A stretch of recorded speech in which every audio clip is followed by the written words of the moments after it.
नेपाल के संविधान की विशेषताएं भाग 3 के अंतर्गत नेपाल के संविधान की अन्य विशेषताओं का आज हम चर्चा करेंगे। विधि का शासन। ब्रिटेन, भारत, अमेरिका आदि देशों की भांति नेपाल में भी विधि का शासन अपनाया गया है। डायसी द्वारा प्रतिपादित विधि के शासन के अंतर्गत नेपाल में समस्त देशवासियों के लिए एक ही न्याय व्यवस्था एवं एक ही प्रकार के कानून पाए जाते हैं। समस्त नागरिकों को विधि के समक्ष समान समझा जाता है, चाहे वह देश का सामान्य नागरिक हो या प्रधानमंत्री या लोक सेवक, सभी कानून के समक्ष समान है। कानून के अनुसार एक सामान्य नागरिक को जो सजा दी जाएगी वही सजा राजा के प्रधानमंत्री या लोक सेवक को दी जाएगी। नेपाल में लोक सेवकों के लिए पृथक से कोई न्यायालय नहीं है। समाज के किसी अन्य वर्ग को भी विशेष दर्जा नहीं दिया गया है। विधि के शासन का उल्लेख संविधान की प्रस्तावना में ही दे रखा है। स्पष्ट है कि नेपाल में विधि के शासन को स्वीकारा गया है, अर्थात चाहे प्रशासकीय मामले हो, राजनीतिक मामले हो, वित्तीय मामले हो अथवा राजस्व संबंधी मामले हो, सभी प्रकार के प्रकरण विवाद न्यायालय में जाते हैं और एक ही प्रकार की जो न्यायिक व्यवस्था है वो समस्त देश पर लागू होती है। कानून के समक्ष, विधि के समक्ष को सभी को समान रखा गया है, अर्थात न जाति, भाषा, लिंग, किसी भी स्तर आधार पर कानून के समक्ष किसी प्रकार का कोई भेदभाव नहीं रखा गया है। नेक्स्ट है बहुदलीय व्यवस्था। 1990 के संविधान के तत्काल पूर्व तक नेपाल में दल विहीन पंचायत व्यवस्था प्रभावी थी। राजा की ओर से हमेशा यही दबाव डाला जाता रहा था कि वहाँ के लिए दल विहीन पंचायत व्यवस्था ही उचित है। इसका आधार उन्होंने वहाँ की ऐतिहासिक पृष्ठभूमि बताते हुए जोर दिया कि दलीय व्यवस्था नेपाल के लिए उपयुक्त नहीं रहेगी, जबकि राजनीतिक दल लगातार यह मांग करते रहे कि देश में प्रजातांत्रिक सिद्धांतों के आधार पर शासन का संचालन होना चाहिए और शासन में राजनीतिक दलों की भागीदारी सुनिश्चित की जानी चाहिए। लंबे संघर्ष के बाद लोकतांत्रिक भावना की विजय हुई और राजा वीरेंद्र ने जन भावनाओं को स्वीकार करते हुए 1990 के संविधान में बहुदलीय प्रणाली का लिखित प्रावधान कर दिया गया। उसके बाद सभी संविधानों द्वारा राजनीतिक दलों को स्वीकृति प्राप्त हो गई। इसी प्रकार अगली विशेषता है स्वतंत्र न्यायपालिका। नेपाल में स्वतंत्र और निष्पक्ष न्यायपालिका के लिए संवैधानिक प्रावधान है।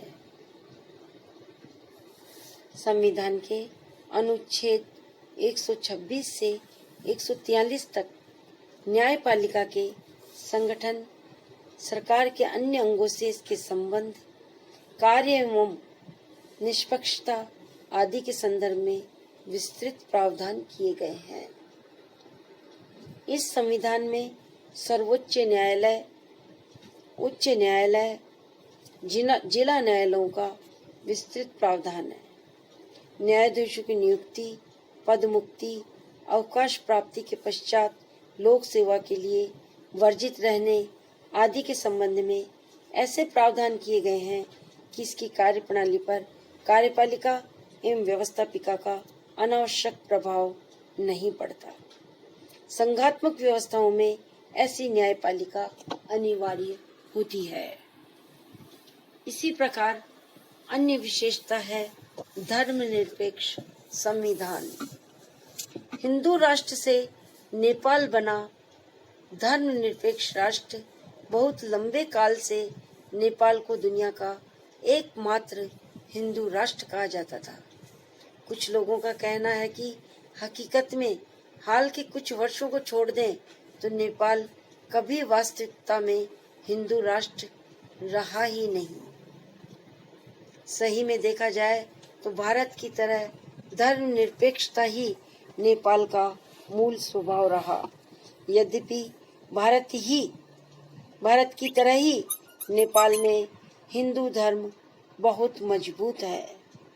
कुछ लोगों का कहना है कि नेपाल को हिंदू राष्ट्र राजा महेंद्र ने अपनी स्वार्थ सिद्धि के लिए घोषित किया था।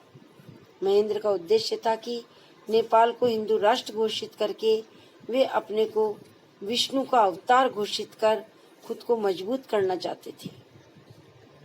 राज्य की संपूर्ण शक्तियां अपने हाथ में केंद्रित करना चाहते थे।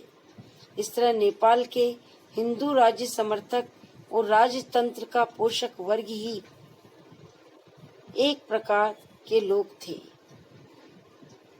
इस मायने में नेपाल का धर्मनिरपेक्ष बनना उसका लोकतांत्रिक रूप से मजबूत बनने की ओर ही एक कदम कहा जा सकता है।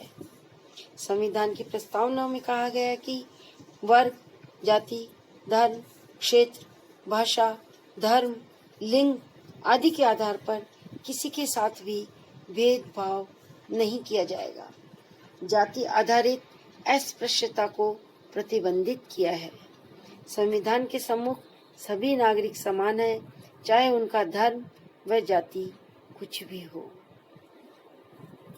एक चीज ध्यान देने की है कि नवीन संविधान किसी भी प्रकार के धर्म परिवर्तन को प्रतिबंधित करता है, साथ ही किसी भी धर्म को हीन या कमतर बताने को भी प्रतिबंधित करता है। इस प्रकार नवीन संविधान राष्ट्र को हिंदू धर्म से हटकर धर्मनिरपेक्षता व तटस्थ बनाता है। अगली विशेषता है नागरिकों के मौलिक अधिकार एवं कर्तव्य। नेपाल का संविधान सामान्य नागरिकों को भारत, अमेरिका आदि देशों की भांति मूल अधिकार प्रदान करता है, जिसमें समानता का अधिकार, स्वतंत्रता का अधिकार, प्रेस एवं प्रकाशन का अधिकार, फौजदारी मामलों में न्यायिक अधिकार, सूचना एवं संपत्ति तथा शिक्षा का अधिकार, शोषण के विरुद्ध अधिकार आदि सामान्य नागरिकों को प्रदान किए गए हैं। नागरिकों के मौलिक अधिकारों के साथ नागरिकों के कर्तव्यों का भी उल्लेख संविधान में किया गया है। इस प्रकार इस भाग में अर्थात भाग 3 में इन उक्त विशेषताओं का संविधान की या नेपाल के संविधान में जिनको विशेष रूप से समाहित किया गया है, विधि का शासन, बहुदलीय व्यवस्था, स्वतंत्र न्यायपालिका, धर्मनिरपेक्षता, नागरिकों के मौलिक अधिकार एवं कर्तव्यों के बारे में आज हमने चर्चा की। अन्य विशेषताओं का उल्लेख हम भाग 4 में करेंगे।